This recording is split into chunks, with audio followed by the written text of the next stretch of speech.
कि जा भोला जा जाने गई जा भोला जाने गई कितना पानी में बारह को है जाने गई कितना पानी में बारह को है जाने गई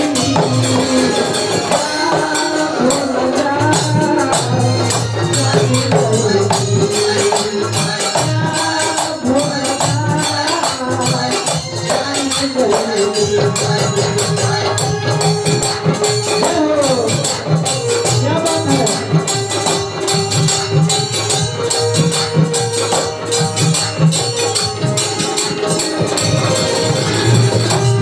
छोटी भाई क्या बात है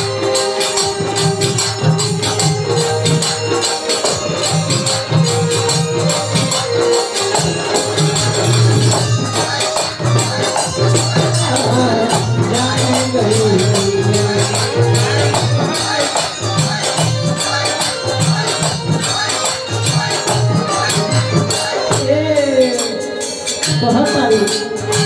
माई गौरा बहुत आई घरों से रहुआ अपना घर ना बात मावा क्या बात है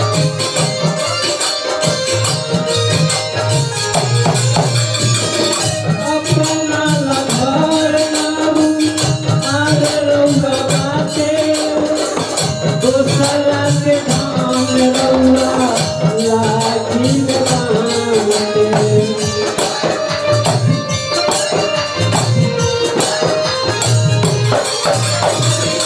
अपना घर ना तू आगे रहुआ बाते हैं दूसरा के धाम रहुआ लाठी बांधे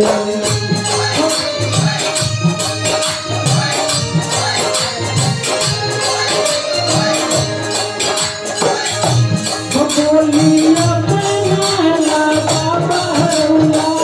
क्या कहीं बोलिया पहला बाबा हरुला क्या कहीं भोला जाने गई भोला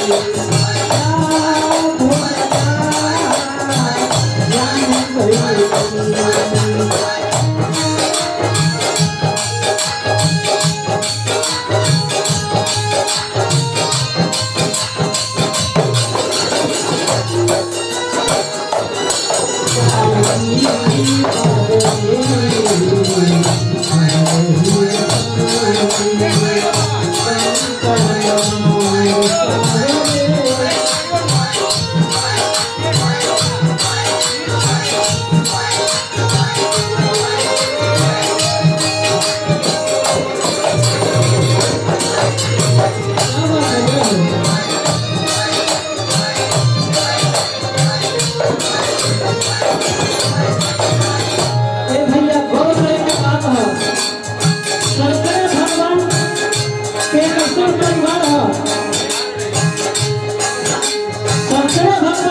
पूरा परिवार के पूजा होखेला शंकर भगवान देवी में महादेव का पूजा हो रहा बा उनका पत्नी पार्वती जी उनका पूजा हो रहा बा उनका दूर बेटी वाली माता सरस्वती और छठी माई उनका पूजा वाली उनका दूर बेटा शिव और लाल वाली उनका पूजा होता भक्त कहेंगे माई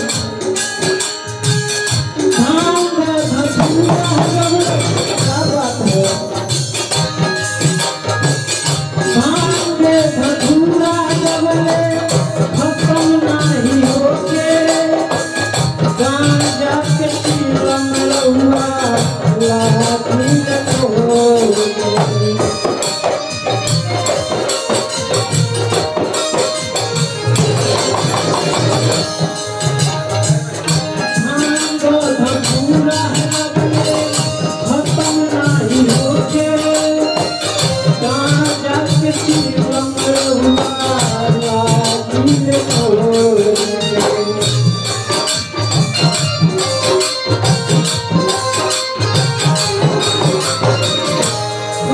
है देखेला पर्वत पर